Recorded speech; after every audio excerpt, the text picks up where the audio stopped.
دوستو السلام علیکم. آپ سب کو رمضان بہت بہت مبارک ہو. امید ہے آپ لوگ خیریت سے ہوں گے. میں ڈاکٹر سید اقبال ابراہیم ہیوسٹن امریکہ سے آپ سے مخاطب ہوں. آج کی اس ویڈیو میں پہلے ہم بات کریں گے کہ وہ لوگ جن کو ڈائبٹیز ہے وہ کس طرح سے روزہ رکھ سکتے ہیں اور انہیں سحری اور افطار کے وقت کیا کھانا چاہیے. اور اس کے بعد ہم بات کریں گے ان 12 اہم جسمانی فائدوں کے متعلق جو ہمیں رمضان کے روزہ رکھنے سے حاصل ہوتے ہیں. سب سے پہلے ایک بات سمجھ لیں کہ جو کہ بہت اہم ہے کہ آپ کو اس سلسلے میں اپنے ڈاکٹر سے مشورہ کرنا بہت ضروری ہے تاکہ وہ آپ کی میڈیسن کی ڈوز کو بہتر طور پر ایڈجسٹ کر سکیں. اب رہی یہ بات کہ ڈائبٹیز کے لوگوں کو کیا کھانا چاہیے، تو سب سے پہلے تو یہ بات یاد رکھیں کہ آپ کو گندم، چاول، میٹھی چیزیں اور تلی ہوئی چیزوں سے پرہیز کرنا ہے تاکہ آپ کا بلڈ شوگر کنٹرول میں رہے. اب ہم یہ دیکھتے ہیں کہ سحری اور افطار میں آپ کو کیا کھانا چاہیے. سحری یاد رکھیں ایسی غذائیں جن میں پروٹین زیادہ ہو وہ آپ کو سحری کے وقت کھانا ہے تاکہ آپ کو دن میں بھوک نہ لگے اور آپ کا بلڈ شوگر بھی اپنی نارمل رینج میں رہے. اس کے لیے آپ جو کی ایک چپاتی لے سکتے ہیں. اس کے ساتھ سبزی، دال، گوشت اور مرغی کا سالن لے سکتے ہیں.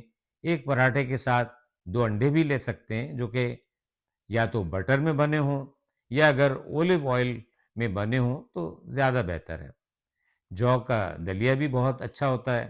یہ بلڈ شوگر کو کنٹرول رکھتا ہے اور بڑھنے نہیں دیتا. لسی کا استعمال بھی کیا جا سکتا ہے. اس سے آپ کو دن میں پیاس بھی کم محسوس ہوگی. چائے کا استعمال سحری کے وقت نہ کریں ورنہ آپ کو بار بار پیشاب کی حاجت ہوگی.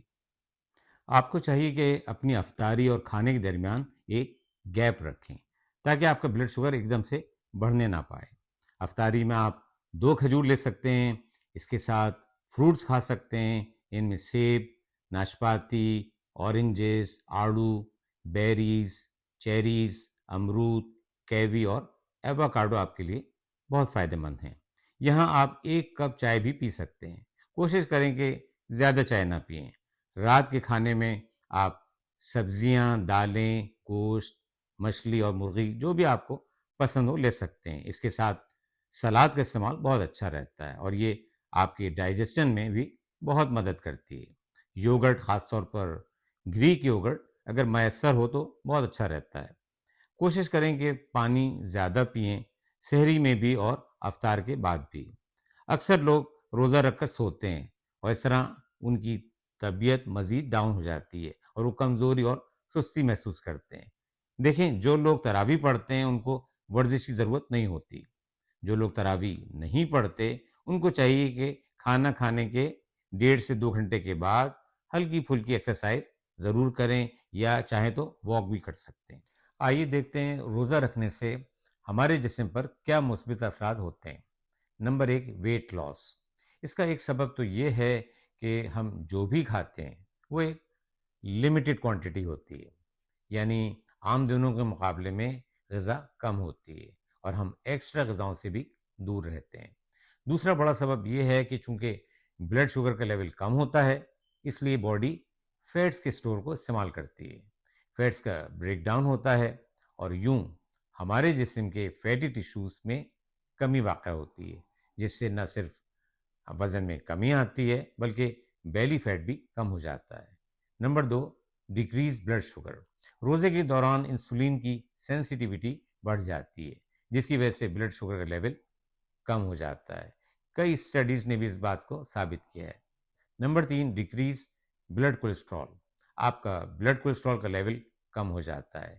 کئی اسٹڈیز کے مطابق جب بھی رمضان کے مہینے میں لوگوں کا لپڈ پروفائل کرایا گیا تو ان میں نمایاں کمی دیکھنے میں ملی.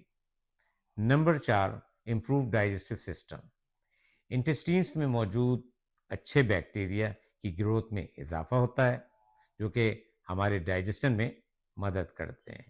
اس کے ساتھ ساتھ ڈیٹاکسیفیکیشن کا پروسیس بھی بڑھ جاتا ہے جس کے ذریعے ہماری باڈی میں موجود ٹاکسنز اور دوسرے ہارمفل سبسٹانسز باڈی سے باہر نکل جاتے ہیں. یہ ہماری بہتر صحت کے لیے بہت ضروری ہے. Number 5، improve mental health. ہمارے برین کا فنکشن بہتر ہوتا ہے. اسٹریس، انگزائٹی اور ڈپریشن میں بہت کمی دیکھی گئی ہے. ہمارا فوکس اور الرٹنس بڑھ جاتا ہے اور ہمارا موڈ اچھا رہتا ہے. امریکہ میں کی گئی ایک اسٹڈی کے مطابق فاسٹنگ کے دوران کورٹیسول کا لیول کم ہو جاتا ہے اور برین کے سیلز میں اضافہ ہو جاتا ہے، جو کہ ہمارے برین کے فنکشن میں بہتری کا باعث بنتا ہے.